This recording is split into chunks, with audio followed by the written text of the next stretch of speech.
call, please. Cohen Barnes. Nina Fontana. Here. Vicki Hernan Favor. Here. Mary Hess. Here. Tom Mattia. Here. Victoria Newport. Here. Tracy Williams. Here. Next we have the Pledge of Allegiance. I don't see any students, but I was just thinking, driving in tonight, I think that we have one attendee that attends all the time, almost as much as Carrie, and Carrie led last time. So I'm going to ask Scott Zach.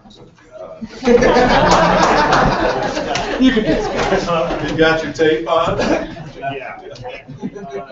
Allegiance to the flag of the United States of America and to the republic for which it stands, one nation, under God, indivisible, with liberty and justice for all. Thank you, Scott.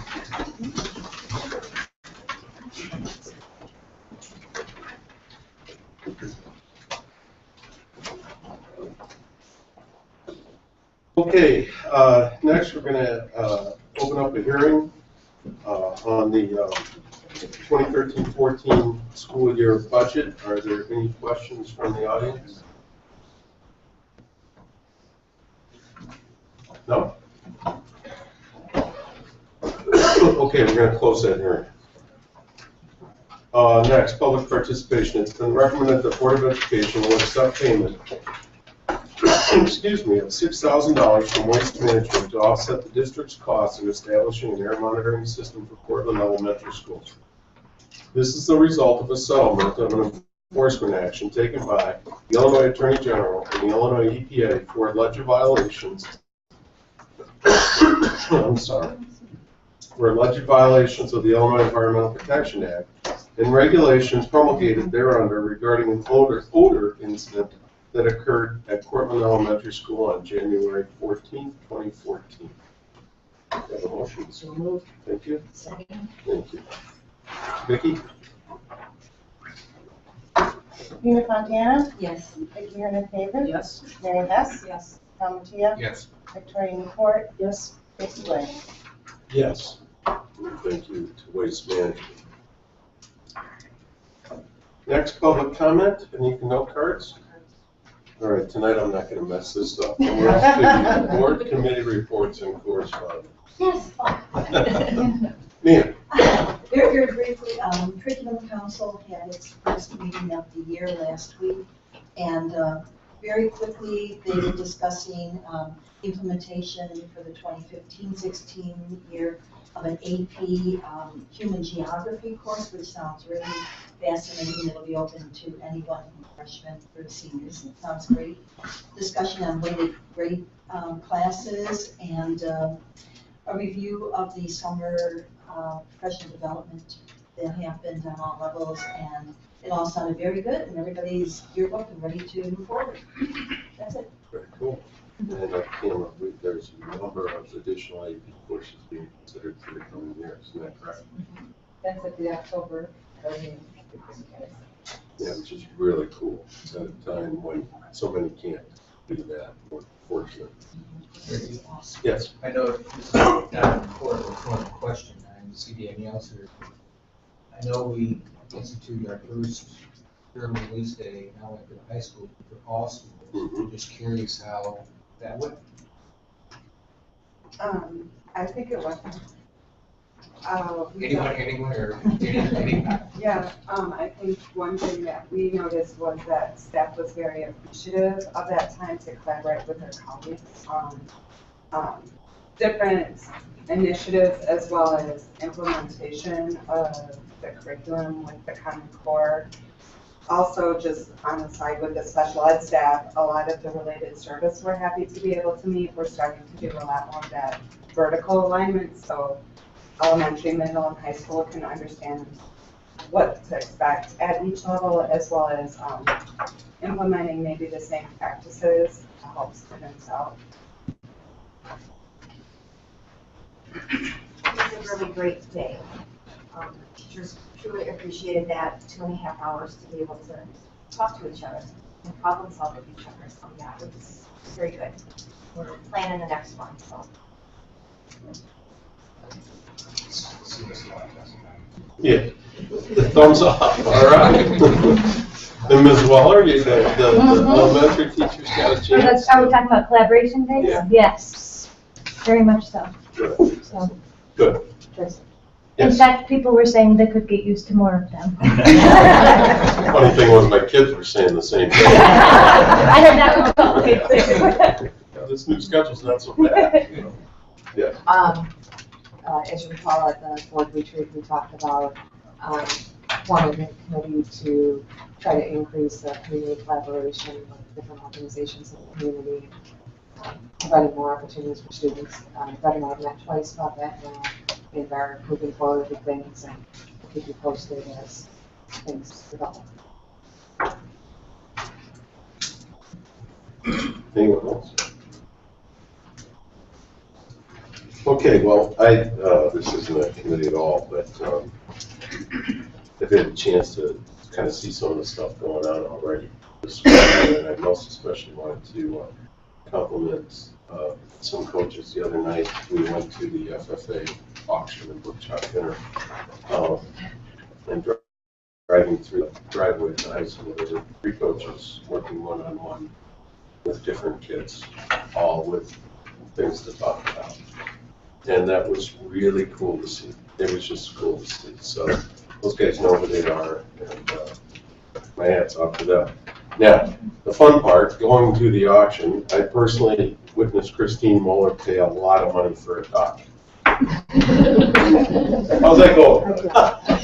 It's got perpetual care somewhere else.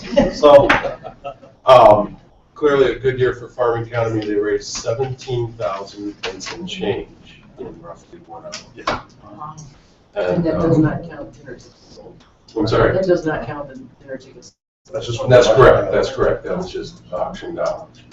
So, what a successful evening, and congrats to them and Ms. Roper. And it's not taking a bit on something, I think. I know, but I just couldn't keep up with those farmers. Commodities prices are strong. Well, my son was upset because we paid more for a light at that auction than we did his car. His first car. Yeah.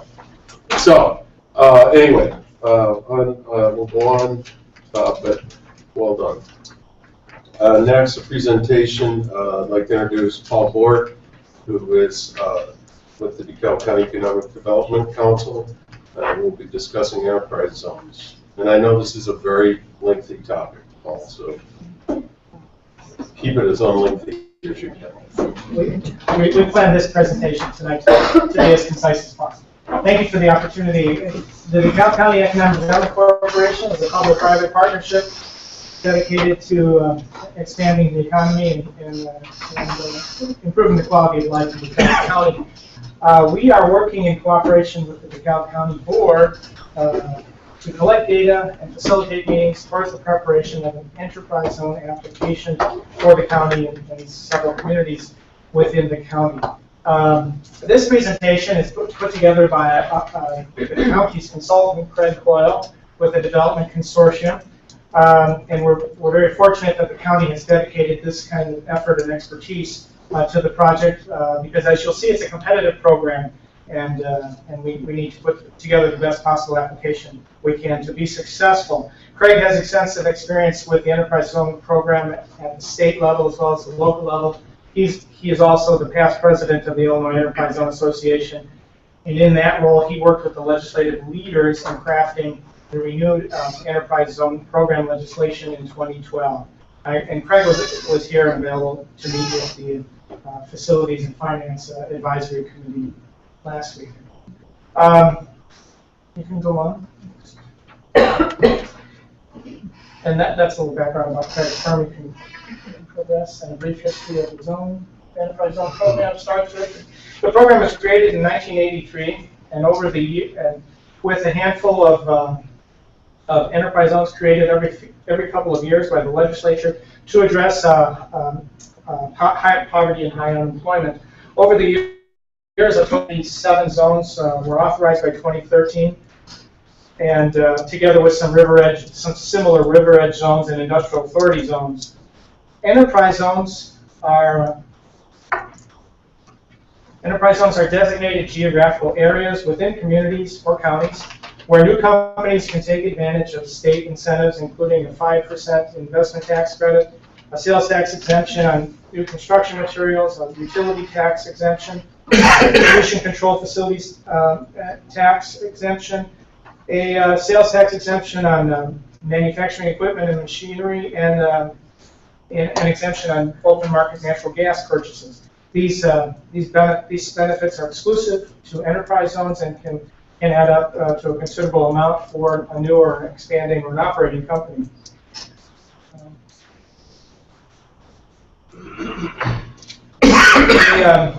An enterprise zone can range in size from 12 to 15 square miles and may encompass a number of communities.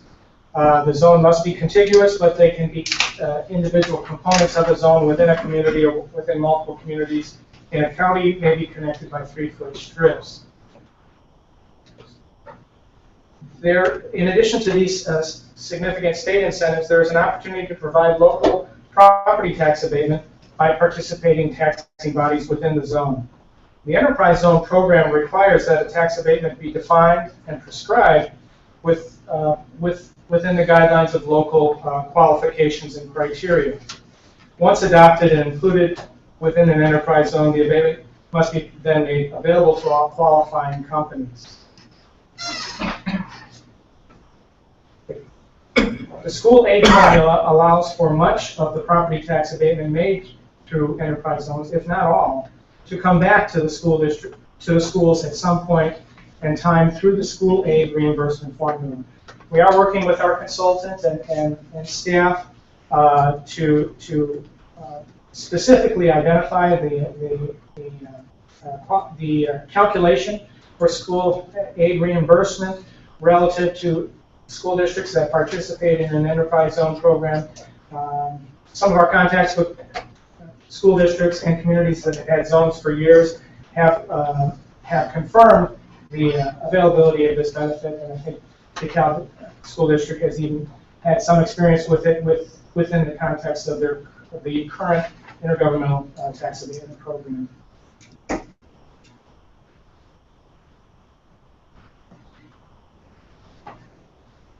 As indicated on the slide, the new enterprise zone program makes all the existing zones available for new municipal and county applications. No existing zones are grandfathered, and all must reapply along with communities and counties like DeKalb County. As a result, the process is extremely competitive. A total of 49 zones will be available during 2015. Most of these existing zones are anticipated to reapply, and as many as 20 other communities and counties like DeKalb County are anticipated to apply. We are aware of a couple of zones or counties with multiple zones that may be consolidating their zones. The program is now, qualification for the program is now based on points that are evaluated and scored for 10 specific qualification criteria. Applicants must qualify for at least 3 criteria to secure a zone. However, all applicants will attempt to secure as many points as possible, and there are a maximum 420 points available for these criteria. As you can see, they include areas of need, including unemployment, abandoned coal mines. There's none of that here, but we are aware of brownfield sites and at least one federal disaster area. Large-scale business closings, the presence of vacant structures. They also include performance requirements, such as the ability to generate employment opportunities, a tax-based improvement plan, the availability of public infrastructure to support new development and expansion, a career skills programs with specific programs designed for vocational ed and training, and Kishwaukee College has a certified production technician program, and we are pleased to be working in partnership with the DeKalb School District on an industrial workforce coordination program.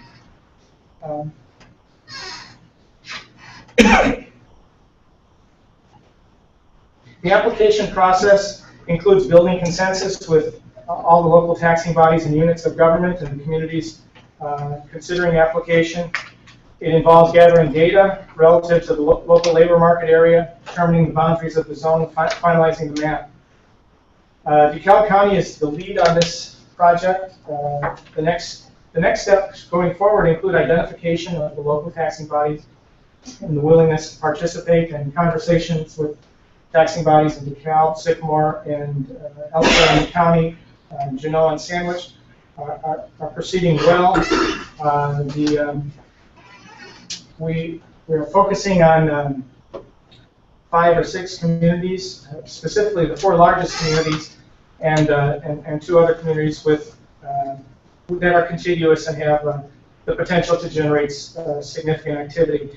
In competing for this enterprise zone designation, we will need to determine and project the kinds of investment, new tax, equalized assessed valuation, job creation, and other benefits associated with the program. So the goal to put together a competitive application is to include the most attractive, competitive, and developable sites and communities. The application requires that an administrative body be designated. It is anticipated that our organization, DCEDC, will fill that role in cooperation with DeKalb County. After that, the next steps include drafting, passing, and packaging tax abatement programs and resolutions and intergovernmental agreements and ordinances with the participating municipalities and bodies and taxing bodies. The overall application must be submitted by December 31st. We're working towards completing it and submitting it well ahead of that, at least by the end of November. We believe we need an enterprise zone, and in order to compete with other surrounding communities that have enterprise zones or other states that have aggressive enterprise zone-like incentives. While there will be significant competition for these new zones, we believe we have a good chance of securing this zone, as does our consultant with knowledge of statewide situation. We've done a couple of things. We have documented cases where we have lost major competitive projects to enterprise zone communities or states with significant benefits. So we have a clear need relative to recent potential development. And also, DeKalb County is the only area with a major state university in Illinois that does not have a zone. Once the application is submitted at the end of the year, it will be reviewed by the Department of Commerce and Economic Opportunity for 6 months or so. An enterprise zone advisory board appointed by the governor will make the final decision after September 30th.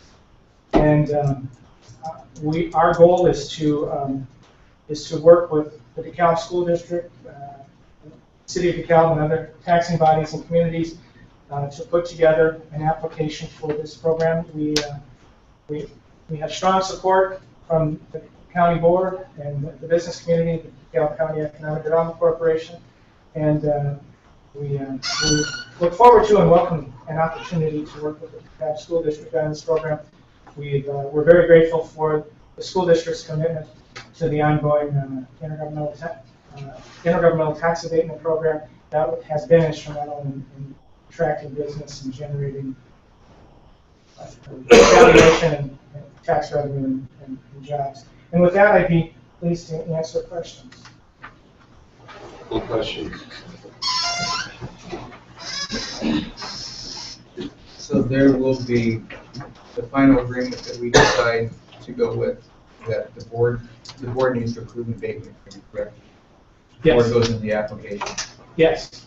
And the timing of which you're looking at that would be before November 1 or? Before November 1 would be ideal, yes. Thank you. Any other questions? All right, thanks, Paul. Thank you. Thank you. We appreciate it. Next, the elementary and special education summer school report is Christy Muffins. Hey. Thanks. Once again, this year we had 2 elementary programs. The first one that I'm going to talk about is our extended school year.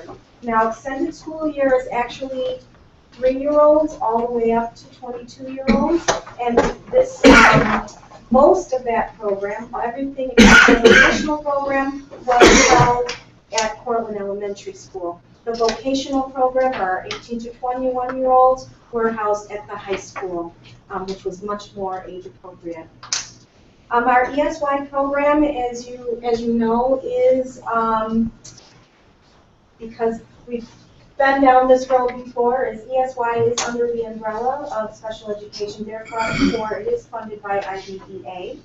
And it is mandated that we provide that type of program. But each student, we determine if each student would benefit from the extended school year at their annual IEP reviews, okay? And then they have to be determined that they would regress to a point in their, during the summer that they wouldn't be able to recuperate that within about 30 days of returning in the fall. And the goal of extended school year is to maintain their individual educational plan goals. So we're trying for maintenance. And as you see here, we had quite a big program. 113 students were enrolled in our ESY. And with that, I believe it was 71% made their expected progress. That's terrific. We had a really, we had to add classes because we have an increase in our students with IEPs, and so we have an increase with students who qualify for extended school year. So it was a very successful program in regards to students and staff, staff feeling supported, students making expected progress, which is what we were hoping for. Do you have any questions about extended school year? Yes, Mary? Just curious, so 113 students participated. Was it offered to a higher number and parents chose not to? That is always the case, but I would say, for extended school year, and again, under the idea of umbrella, most do. We're talking about students that would have an intensive level of training. Most do participate. Thank you. There is busing, and it is an 8 to 12 program. That is a 4-hour program. Different from our Reading Academy. That's the other program that was out at Cortland School. And because of the success in the past, last year I was up here and we took a look at the 3 different types of formats that we've offered in the past for general ed summer school. We landed on the 2-hour format with the Reading Academy. This year we had 144 students, and in this case, yes, we offered to many more that chose not to take it, okay, which did, then you see our average class size was 10. It was optimal, of course, for student learning during that time, and as you see there, our growth especially in kindergarten and in our bilingual classes was a good amount of growth shown between the beginning of the program and the end of that program, the 20-day program. 2 hours, busing was provided. It focused just on literacy, and the literacy, 15 minutes of it was literacy in regards to reading math problems. Again, feedback from parents, feedback from staff was all very positive. This year, we wanted to look a little bit about, what we did was we took the students, if you were a first grader, we actually tried to benchmark that first grader on their upcoming fall benchmark, okay? So we wanted to see so that we could look at, would they retain the growth that they showed in the summer program? Okay, so we benchmarked, we took a look at, we probed them at the beginning of the program, we probed them at the end of the program, and those results are in front of you, right? Which was very positive. Then we just assessed the students this fall. This came to you prior to all those results coming in. But Now, what we do see is that those students regressed 21% overall. Now, what we don't have is the data that shows what would they have regressed had we not given them that intervention. So we think of, in my mind, I think of this as an intervention. It's just during the summer. We format it into an intervention. So what I'd like to look at, if we, because this is under the umbrella of Title I and gets funded through Title I. So I'm sure that as a leadership, we're going to have some conversation about this data. And should we continue on with offering this program? That's something that we need to discuss. Again, feedback during the time is very positive, but certainly the regression data is something we need to take a look at perhaps another year and do that comparison. Does that make, I hope, because I didn't have that on your report, but that's just came out. The fall data just came out. Any questions? Well, because they've been doing the RCBMs for quite a number of years now. Do we not have any data that shows a regression from, from all students from the end of the school year to the beginning of the next school year? So, absolutely, Nina, that's a great point, and maybe what we need to do, and you're bringing up in when we are investigating this, is take a look at those students. What we have to do yet is take a look at those students that did qualify and fell in the 25th below the 25th percentile, right? Like you're suggesting. And see how they regressed, and see if, and compare those that did qualify and said, no, thank you, that's not in my family's plans this summer, and compare those two groups. I think that would be very interesting data. Because we, certainly it's we want to make sure that we're giving students what they need and that it is something that would be maintained. But I think that would be interesting data. Okay, thanks. I'd also love to see how our other students, all of our students across the board, how they Compared? Yes, from the end of the year, and see how much they regress over the summer. That would be interesting data. I'm just thinking, but I like that we're comparing students that may have similar abilities to those that went and those that chose not to go. Yes? I just have a concern about adverse selection because, there may be other variables that impact why those students' families chose not to have them. That's a good point. Because there could be some other variable that has some impact on it. So I don't think we can say It's not it's all based to the intervention. We've got to look at other variables that would impact it. And obviously, it's not, we're not doing any type of random sampling, so we can't say it's a randomized block design. So it's a quasi-experimental design. We can look through that. Yeah, I think it's worth investigating. Absolutely. Yes, Mary? The 21% regression, that was when you did the fall, in the summer program, you did fall benchmarks for the grade they were going into?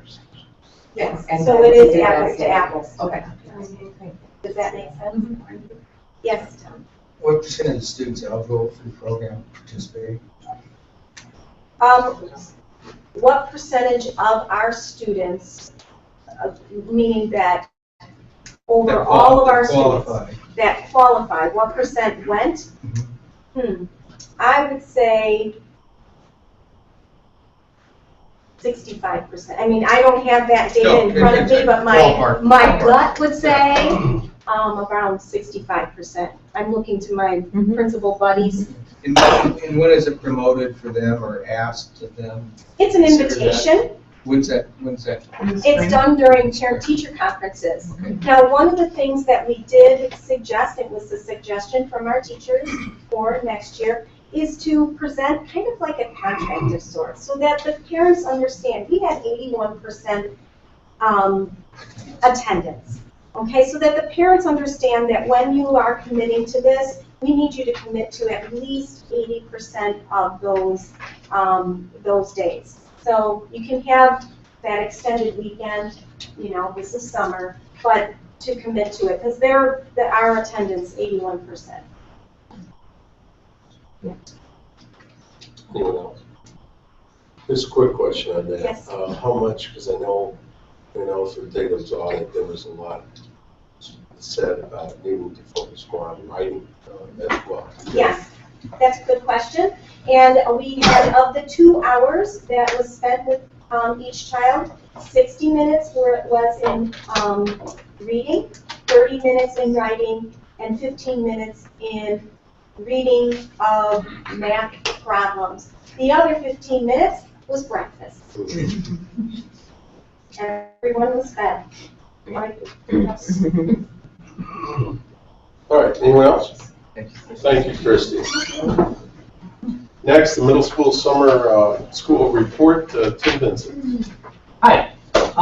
So I just want to talk to you really quickly about our summer school program in middle school. A couple differences that you note is that this does not include the ESY kids. This is not a mandatory thing. So we are grateful to curriculum department and the board to even be able to run it. There are years that we're not able to run middle school summer school. So it's really great to have.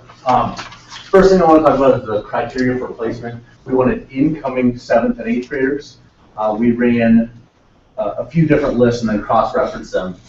One was the RCBM and the MCOMP benchmarking, kids that were below the 10% count for our red kids. We then went to the teaching team and the school psychologist, and we just cross-referenced who would be a good candidate. So we got the team input, and then we subtracted out obviously the kids that were, the ESY kids, for example, trumped the middle school, summer school kids that we had. So the next part was the parent permission part of it. That was a challenging part, but honestly, I think we invited upwards of 70 or so, and we're at about 50% of that. So we ended up with 36 participants between both middle schools. So the curriculum and the structure of it, basically, we had funding for two sections of capped at 20. We had resource in the math room of Chromebook cart, and then in the reading room of an iPad cart. There were 20 different days, 20 school days in the summer from June 18th to July 18th. In math, those 2 hours a day, Mr. White is currently a freshman algebra teacher at the high school. He was a year-long co-teacher in the middle school at Glenrose in 7th grade. So he was a really good candidate. He knew a lot of the kids. And then in reading, Ms. Trippy is a middle school reading specialist for us at both buildings right now. And what they ran was the Read 180 R series. So this is Read 180 is an intervention program that we currently use. The R series is a supplemental portion of it that we can use for summer school or for really after school or any extra time that kids have during the day. It's really designed and it really fit in well with that. So the attendance for the first thing we look at is the attendance rate. So of the kids and parents that said that they would come and committed to it, the attendance rate was still about 72%, which is not great. Many of the kids, there's a caveat to that many of the kids, we had, this 72% is really weighted down. There were a couple outliers in there. If we were to subtract those out, it was hanging around 80%. So still not great, but we did have a couple kids in that came 2 out of 20 days or so, and that really was on average. Was there transportation for this? There was, yes. They had on their form that if they needed transportation, we got one.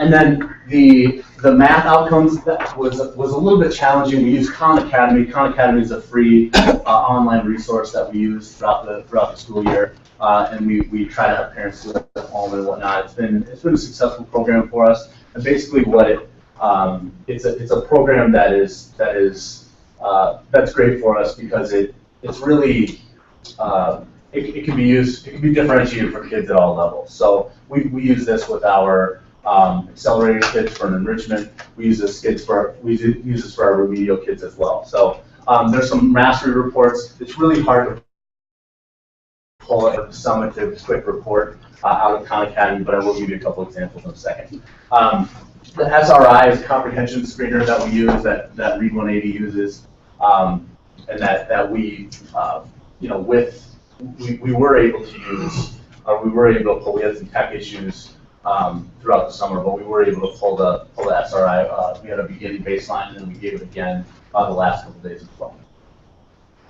So this is an example of what you can literally pull 100 reports from the 6th and 7th grade classes out of Khan Academy. So basically, I just wanted to pull an example of what you can certainly ask me for any data, and I can pull it for you. It's hard to give a summative report in a short slideshow, but basically it's skill mastery. So depending on the grade level, this particular one is just general 6th grade math.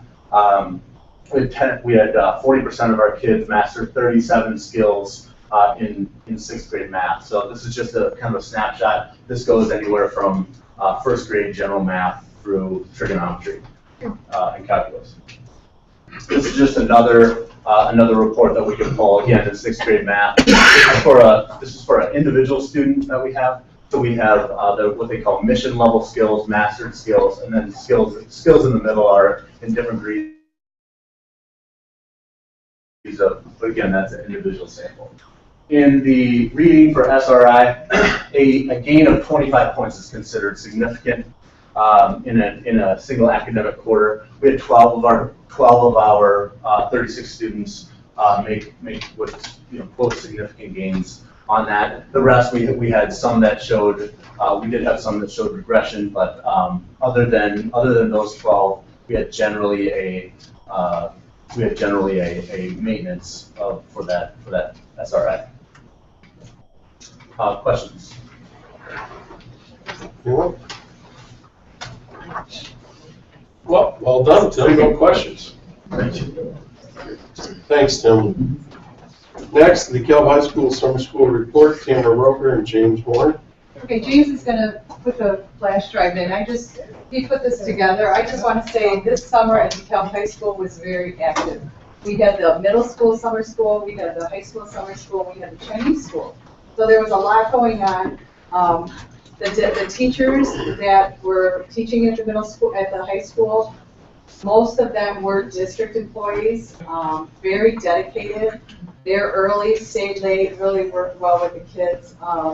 I just think it's amazing how many students benefit from our summer school program. I've never seen anything like it. So this summer was very exciting at DeKalb High School. But I'm going to let James go over all the information about the summer school. Okay. So summer school and the summer program, it does run for a month from June 18th to July 18th. Classes are held in the morning, 4-hour sessions from 8 to noon. So the classes are held, like Tamara was saying, at DeKalb High School. Cost to students is $165. If requested, transportation is provided. So we do have a very strict attendance policy. The reason why the attendance policy is as strict as it is because we have to have seat time because we're issuing credits for graduation.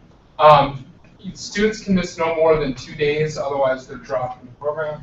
We also have to enforce half a credit of tardy time. We require that the students are there and that they're on time. In fact, if they're more than 10 minutes late, they're counted as tardy. We don't actually send the students home. They're able to stay. They just have to take that half a missed day. So initially, we had 585 students that were in attendance. We had 19 that were dropped. So that brought the number down to 522. You might want to redo that math, James. Oh, that includes, I'm sorry, thank you. I'm an English teacher by training. Ask me about Charleston. Okay. So that number actually it's off because that includes the students that were dropped after 3 days for no attendance. So we did have students show up that were never in attendance. But we had, of the ones that attended, that was 522. We had 19 that were dropped, brought the number down to 522. Of the ones at that number that were remaining, 95% earned the 0.5 credit, which is up 32% this year. Next slide. That is the cultural breakdown of the students in attendance for summer school. Let y'all kind of take that in. Next slide. So we had 35 students enroll in the summer opportunity for academic reinforcement. which, Tamara, do you want to kind of elaborate a little more on that, what the SOAR program is? Well, with the SOAR program, it's Phil Rouse and Paul Severino, who works with this group of students that were identified by the middle school as being at risk. Incoming freshmen. Incoming freshmen, yes. And of the 35 and actually 35 was the max, and unfortunately, we had to turn down a couple of kids because some of the parents wanted their kids to get in the SOAR program. But we did have about 31 that completed the program, and all of them earned the credit. It's this relationship building that is just huge for this student population. Paul and Phil stay with that group of students. They remain in their flex as freshmen. So they have them in the transition period during the summer, and then during the school year, they are with them during flex, so their connection, and they keep track of them. Even as they become sophomores, we're still keeping an eye on them as sophomores as well. Okay, next slide. Talks about the APEX program, which is an online program for students can use to recover credit. It was $165 per student unless the student was a participant in the free and reduced launch. It was offered in 3 different sessions. And if you look at the different sessions, one of the things that I thought was really cool coming into that, the number of students that each time completed enough credit to receive a diploma at the end of the semester. So these are students who didn't have enough credit to graduate with their class, were actually able to finish up in the summertime. I'll jump on this also, and then you'll also see the ombudsman numbers of students that received enough credit for graduation. It ends up being 11, which is almost 3% on the graduation rate. So and that's just students that missed it by a couple, 8 weeks, and that's where our graduation is 10% difference on the 5-year rate than the 4-year rate, but this is 3% of it right here. Okay, next slide. Cultural demographics, just for the students enrolled in the APEX, is up there for you. Okay, Ombudsman, it ran for the school year. The financial realities of that. Next slide. We had 30 students participate in that, and they passed 48 classes for a total of 24 credits. 5 students received their diplomas as a result of the Ombudsman summer school program. Okay, that's the cultural breakdown. And recommendations for next year, looking ahead. Transportation was key to that. The vast majority of the students are taking buses to and from, so it's very important that that's there. So we want to continue to expand the credit advance offerings, especially as we look at all the higher level classes that are going to be offered next year at the high school with Kish on campus, looking at some of the dual credit stuff we're doing with Kishwaukee, and more AP classes. So the more engaged we have the students, the more the opportunity for those higher level classes are going to be open for them. So looking at that, it would be nice to have an afternoon session just because people's summers are different depending on work schedules, life that happens. And as much as possible, make sure that we keep this an in-house thing because it's nice to have the faculty that is, when we are working on PLTs, the folks that are in those PLTs having those collaborative discussions, serving as teachers at the same time. And Skyward was very, very useful. I heard that from a lot of parents that they were actually able to monitor their student performance on Skyward. And the security assistants help in monitoring some of the student behavior in the hallways. Questions? Yes? Tamara said that there were a couple of students that had to be turned away. Was that for lice or? Correct. Okay. For the SOAR program. 35 is listed, yeah. Yes, can we offer to our teachers first, they have first shot, employment opportunities? Okay. That hiring's done through the high school, is that or through your office, Jane? When I oversaw the summer school program, yeah, I did all the hiring, and it always goes to our internal candidates first. And how much has this program grown over the last couple of years? Huge. We're over 100. Right, and I think when I took it over, I think we were about at 300. So it's grown a lot. So, yeah, this is almost a third of our high school student population. Yeah. It's fantastic. I mean, we're probably at 35% of our incoming freshmen take classes. or more. The get ahead classes are Yeah. really not. What do you attribute the increase to? Kids wanting to get stuff off their plate, so it opens up their schedule. Kids don't have any room in their schedules, so they want to open up their schedule. Offer both an AM and a PM session, I think, because again, because kids just wanting to have some more flexibility in their schedule, allowing them to take those dual credit classes that we're going to be doing now, or MSA classes or whatever. It would. Now, my only comment would be, I think it's fantastic to have that type of growth. And I would really encourage, and Christy and Tim, I know you said there could be more students participating, so whatever strategies we can develop to try to increase the number of students attending, I think would be good. So, the collective group of principals agree on it, so pursue. Anyone else? Two things real quick. One, Tamara, you mentioned this the other night, but I brought it up again tonight. And I think this is pretty critical. We're measuring, of course, in four-year graduation rates. But you said something the other night that surprised me, and that was a significant number of students, and I think you brought it up again, roughly 3% want to graduate within a matter of weeks or so after their targeted graduation rate. But then you said something else, that on a 5-year plan we go up 10%, is that right? So what is our... 90% on the 5-year. So, I'm sorry, say that We're again. getting close to 90% on the 5-year graduation rate. And when you look at our free or reduced lunch numbers, that's really high. I mean, but I'd like to see it at 4 years, obviously.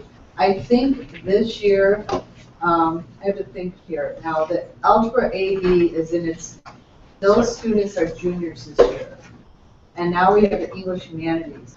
And students who fall behind generally fall behind the freshmen year. That's when they start getting the deficits in credit. So now with the programs we have in place with the failure rates going down in the math, and now I anticipate to see fewer failures in the freshman humanities, I mean, I can't imagine that graduation rate for the next year's senior cohort, because they're going to be the cohort that has been in the Algebra AB, that we're going to see less of the 5-year will probably go down and 4-year will go up. That's the goal. Statistically, 25% of you got a student fail one class their freshman year, 25% less likely to graduate 4 years. So that's critically. Well, the other thing I wanted to say, and this is not, I mean this hard. One of the most refreshing things over the last few years is to watch how the district as a whole, this goes to all of you, has evolved away from one size fits all. You look at what you've talked about tonight, everything from at-risk students participating to enhancement opportunities for kids at the higher levels. That looks to me like you're really addressing the spectrum, and I commend you all for that. And as a father of 3 boys, the oldest one's needs are different than the youngest one's needs, and I feel good that they're all going to be fine because there's something to meet those needs. So, as a whole, all of you, and Andrea, for finding a few bucks here and there. That's a challenge. Lots of great programs, but seriously, well done to all of you, because it's all up, and it's good to see, because we definitely have a district that needs all those areas addressed to do it well. So thank you and well done. Thanks, James. Next, the non-business consent agenda. It's been recommended that the Board of Education approve the non-business consent agenda items A through I. Second. Thank you. Any discussion? Vicki? Vicky, heard in favor? Yes. Mary Hess? Yes. Tom Chia? Yes. Jenny Newport? Yes. Lisa Williams? Yes. Nina Fontana? Yes. Now, for those of you that don't know, we just approved an overnight field trip to Nashville for the music department and a band overnight field trip to participate in the Thanksgiving Day Parade. So make sure you have Channel 9 turned on. You'll see cars march by, I think. I'm sorry? Or go downtown. Yeah. Okay, the business consent agenda. It's been recommended that the Board of Education approve business consent agenda items A through C. Thank you. Thank you. Any discussion? Vicki? Mary Hess? Yes. Tom Chia? Yes. Victoria Newport? Yes. Lisa Williams? Yes. Nina Fontana? Yes. Vicky, heard in favor? Yes. Okay, now we were just talking about all the good things going on, and here we go, Andrea. Staffing request, Andrea, go on. Okay, so, we have some changes and some proposed changes for the budget. But first and foremost, and I do have my fellow colleagues here who would speak to the specific of these needs, if needed. But due to enrollment increase at Huntley Middle School, we are making a request for 3.5 FTE.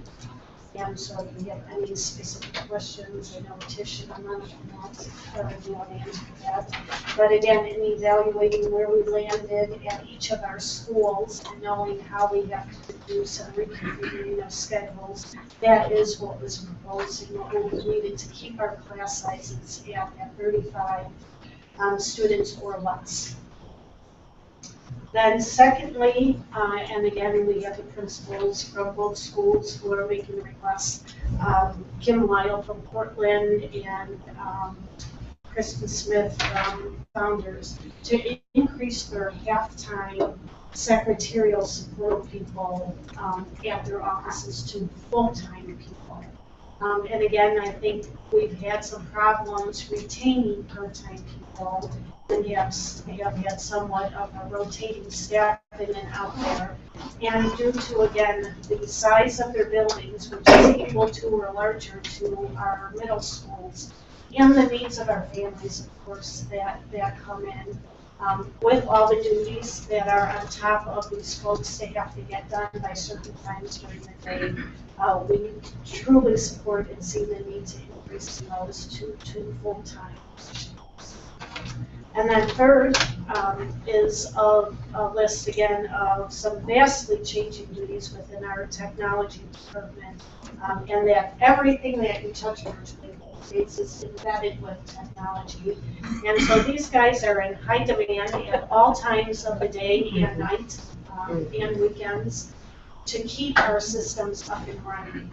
And I think we really have done a good job. They have done a great job in keeping us all in check for these years, but we're coming to a tipping point of which how much more can we really do and maintain all of this. So we do have a request for them as proposed here to increase their staff by 2. Just a question on that, and I totally understand the need, and was that taken into consideration when we looked at making the approval for the Chromebooks? We did. Yes, there's So- two instructional coaches and 2 technical assistants. So this is on top of that? Yes, sir. Yes.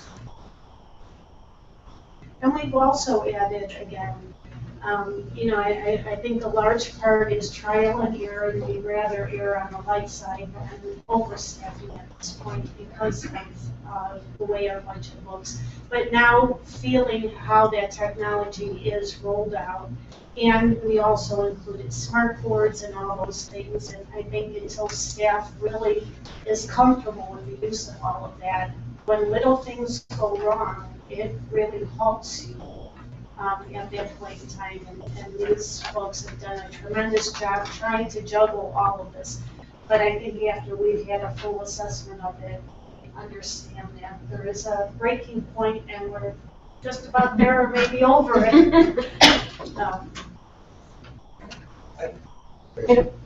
Can I add to that, Andrea? It's also the phones and the Xerox machines all run on internet and technology.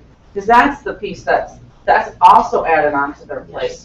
And that's another big thing that they're always running around trying to help us solve it all. And we have that built into the narrative, but it is virtually, the phones, your computers, your copiers, anything that we touch on a day-to-day basis is impacted technology. And truly, and oftentimes things happen and they happen truly accommodating, but with so many bodies running out to so many buildings, we are virtually stretched at this point. My only suggestion, and I'm not opposed to this, but I mean, every industry, every business struggles with the same question. And the only thing I would encourage Doug or Andrea is to try to put some things in place to measure the need. And I don't know whether that's through user satisfaction ratings. I don't know how it's done, but it would be nice if we understood that protocol to know when we do hit the tipping point. I'm not questioning that we're hitting the tipping point, but I just want to make sure we have measurable, metrics in place. Right.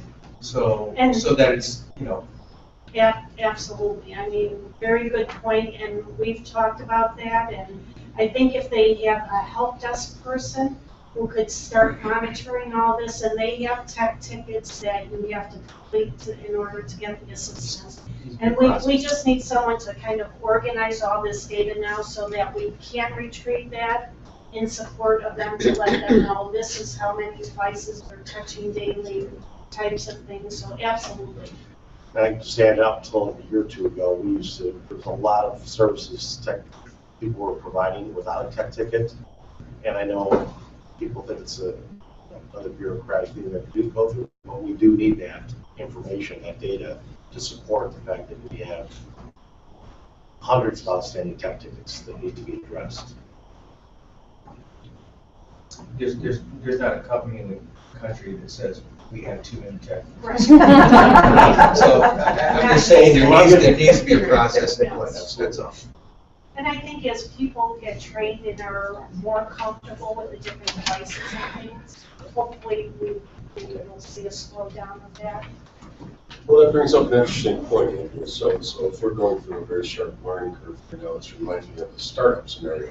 You can never afford a new position until you've already grown past it, right? So if we're looking at a front-end loaded workload here, has it been looked into to bring in some sort of outside service to augment your efforts? If you get slammed at one day during the week or so, have we looked at bidding this out to see if there's something that might be more efficient than hiring 2 full-time tech people that hopefully we really don't need nearly as bad at some point down the road? At this point, we have not looked at outside. Well, maybe we can talk about that. Right. And I mean, our company outsources guys all over for that sort of thing. So, I don't know if it's the most efficient, certainly it's for us. I don't know if it would be in this case. But, I'm hearing, and I get it, you get new equipment in, and there's this really steep curve up that's all front-end loaded, and then hopefully in 12 to 24 months you don't have near the issues. Now, by that time, what you typically are, especially in the tech world, is, well, that's old, that's 24 months old, you may as well throw that out, they've changed 4 times. I don't know, we'll talk about that. And I will say, I think we've felt this even with copiers, and correct me if I'm wrong, Brian, but just logistically where we're located, we've had a problem with people servicing our area out. Oh, I'm sure. When you're in the suburban area, a lot more districts can share a lot of those services, and people are just more readily available. Out here, we've had our challenges with finding outside companies and then being actually accessible to us when things are there. We still are challenged by that. We're not in Iowa yet. I know, you would think it was something else. I get it, but. All right, any other questions? All right, next, the QZAB payment. Andrea. So this is a bond that was issued back in 2001, and these are non-interest bearing bonds, which were nice, that we don't pay any interest on them, and they had different caveats in them. One of the caveats is prior to you making your final payment, you actually have to take that full amount and put it in escrow at the bank of which it's going to be held, which will be automated. And then when the payment is due a year from now, they take it from that escrow. So you're somewhat of prepaying that bond payment 1 year in advance. And we had one previously we paid off, and this is our last one. So that is what we will have to do. We hold it in escrow. If you don't do that, they actually intercept your general state aid payment to pay this one.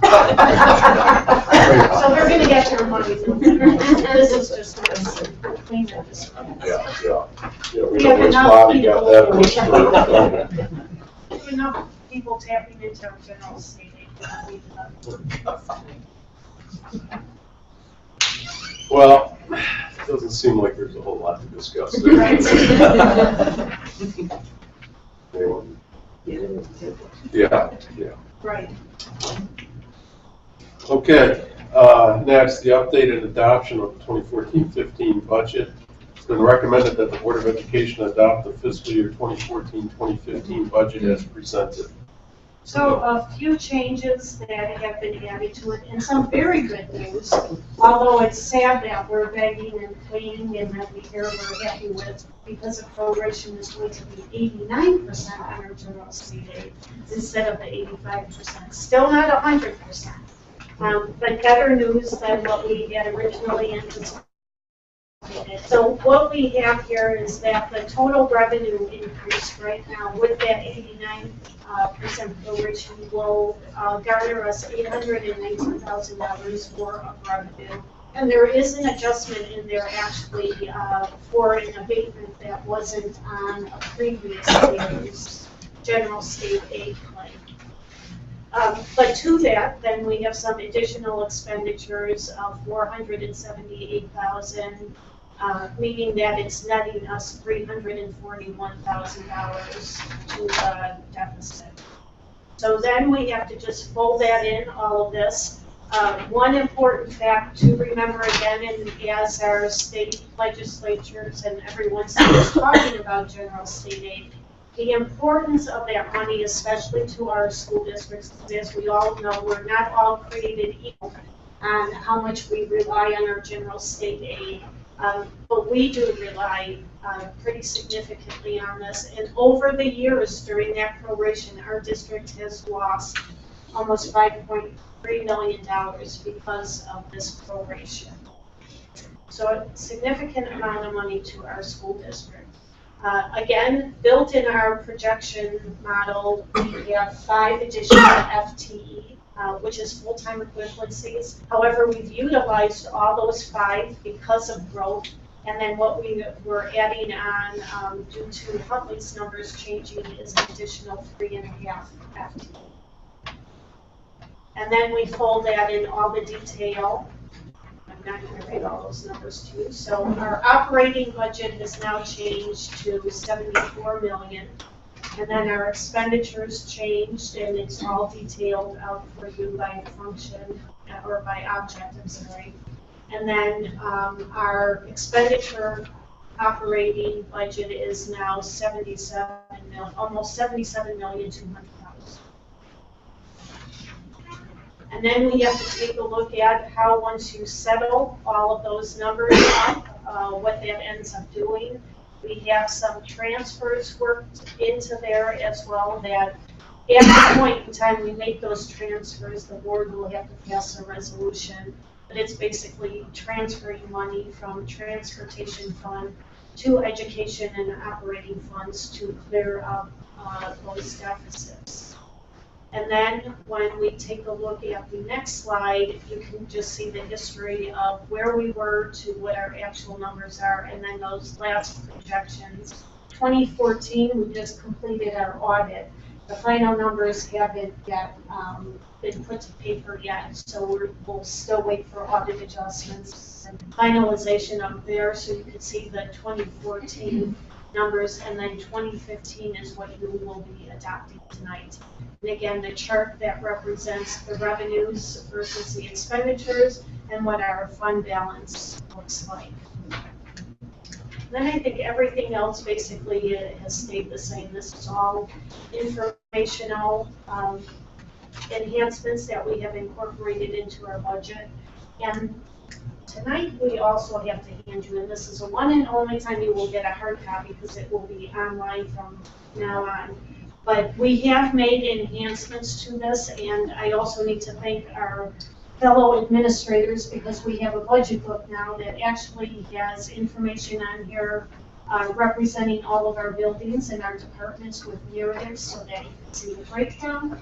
And this was one of the goals and initiatives of the business department this year. So, happy reading, everybody.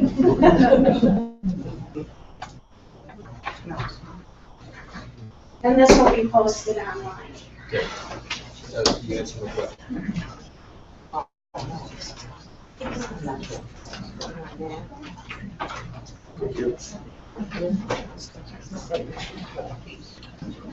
And so just to numbers, Andrea, certainly we had some one-time expenditures at the likes of Tyler and some of the buildings that were the result of construction grant and a lot of work to determine how to utilize those dollars. But as a net operating number now, we're looking at, and just this is for everyone's edification, this is the takeaway number.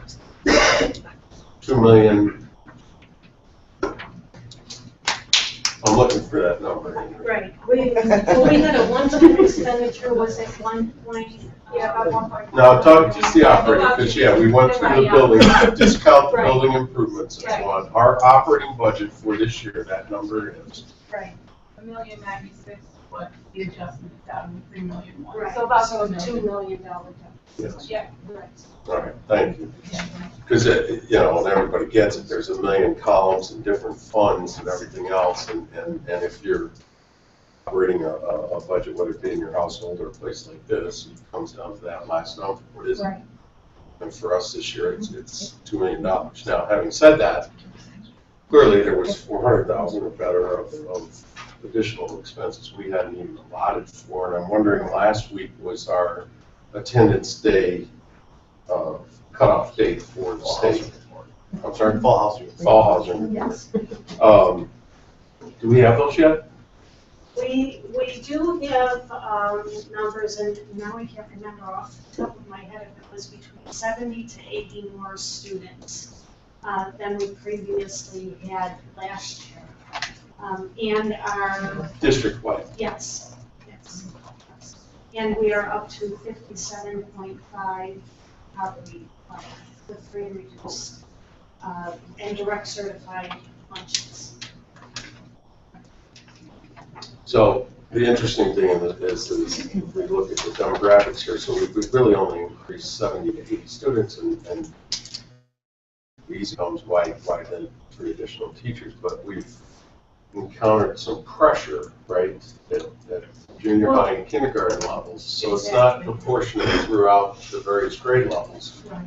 There's been pressure applied, for lack of a better term, at these 2 particular kindergarten, first grade region, and then 7th, 8th grade region. And the way middle school works, it's not as cut and dry as an elementary building when you have so many students and you can divide it evenly among the classes. At the middle school, because of the different courses the student is going to take, 8 more students sometimes can push you over that 35, or which then you need to add because they have to take math class, they're in science, they're in social studies, they're in music and other things. So it's not as simple as you just need one elementary teacher. when it gets to the middle school, it's affecting all those different subject areas. So you're hiring teachers virtually in those different areas. And then lastly, we knew we were up 60, 70 students with early registrations. Yes. So it sounds like your early registration was in fact successful, and that we didn't get what we used to call the post-later slam. We didn't slide that. Yeah, so I think maybe the positive takeaway is that your early registration efforts actually bore fruit. Yes. We had a little more time than we have in the past to try and I think we did much better job advertising too. The emails too, send out the emails. Yeah, a lot of communication, and from our principals as well, and their support staff on contacting those families if they're coming back or not. Yes. Any other questions or comments? Move to accept the budget as presented. Thank you, Tom. Second. Thank you. Vicki? Tom Dia, Yes. Victoria Newport, Yes. Tracy Williams, Yes. Rita Fontana, Yes. Rita in favor, Yes. Mary Hess. Yes. All right, thank you, Andrea. Don't go away. Yep, one last item. Third-party administrator 403B plans appointment of company. Andrew. Right. So the IRS has imposed all these different regulations and has been doing these over the past few years, which has dynamically changed the way school districts do business with 403Bs. And this is somewhat similar to 401Ks in the private sector. And what we have done is put more of that ownership on the school district to do all the tracking. So these third-party administrators are now coming forth to say, we can take that load off of you and allow you to still offer 403Bs to your employees. And this, again, this is 100% on the employee. You contribute at your own free will to, within these parameters, to a list that has been approved, that they follow the guidelines from the IRS. And then you're allowed to put additional monies away for your retirement. 403Bs also allow for you at different certain times in your life to take hardship withdrawals, to borrow against that money for college for your kids and other allowable things. We have somewhat constrained because of having to take ownership of that, those flexibilities of what you can do. So, and because we just don't have the staff to do all this tracking. This third-party administrator, as a lot of districts are moving toward, and in fact the majority of school districts are looking to have these third-party administrators come on, rewrite their plans, open up those flexibilities a little more for people to enjoy moving some monies if they have to. And this again is only due to hardship type of scenarios. But this company actually does all the tracking. We don't pay at all because we told the company we're not contributing for this at all. What we have found out is as you contribute to a 403B plan, built into there is an administration fee of which they use that money to pay themselves to do all these various things. This company presented at our insurance committee meeting. We had two companies actually we had looked at. We decided to bring this one forth. And so today we are looking at putting this back on the agenda for approval later. But this company, TSA, would be appointed our third-party administrator. And they would virtually then, like I said, take a look at the whole scope of our agreements, how we monitor the 403Bs for allowable and disallowable items. And they then would do the monitoring on our behalf.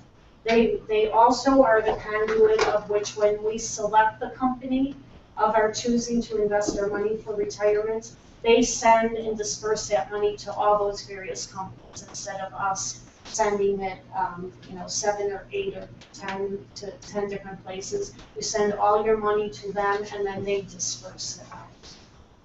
So it was with the committee's recommendation, we're moving this company forward, saying we would like them to administer our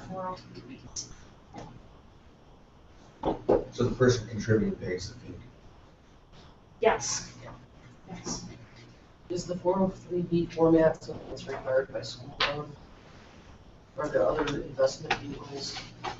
Well, within there are a variety of investments. We cannot advise any employee how to make their investments. But I meant the overall format, 403B, as opposed to like an IRA program or something like that, is 403B, really like a code.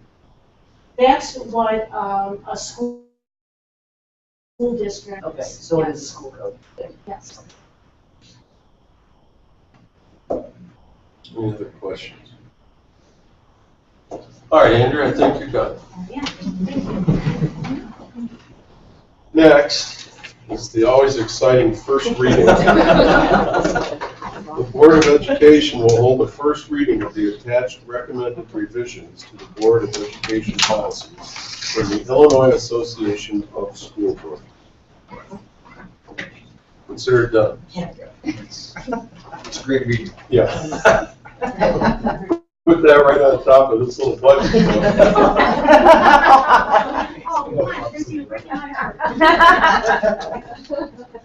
All right, thanks, everyone. Before we adjourn, show of hands, who's coming to the castle chair? There we go. That's what I'm talking about. Well done. That place will be rocking Friday night. And the good news is, I don't think you need to bring a raincoat this week. So far. So far. Yes. I think that they all really don't sell, bringing up something that's the topic story that was in the last week about the middle school students. Oh, absolutely.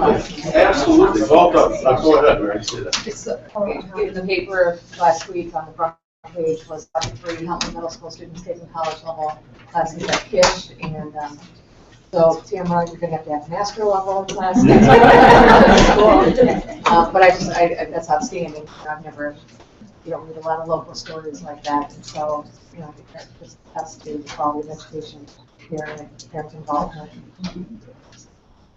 Well, in summary, and this I'll show tonight, you clearly have a lot of work left to do. None of it's easy, but you're making great progress across the board. My hat's off to all of you. So keep up the good work. All right, motion to adjourn. All in favor, say aye.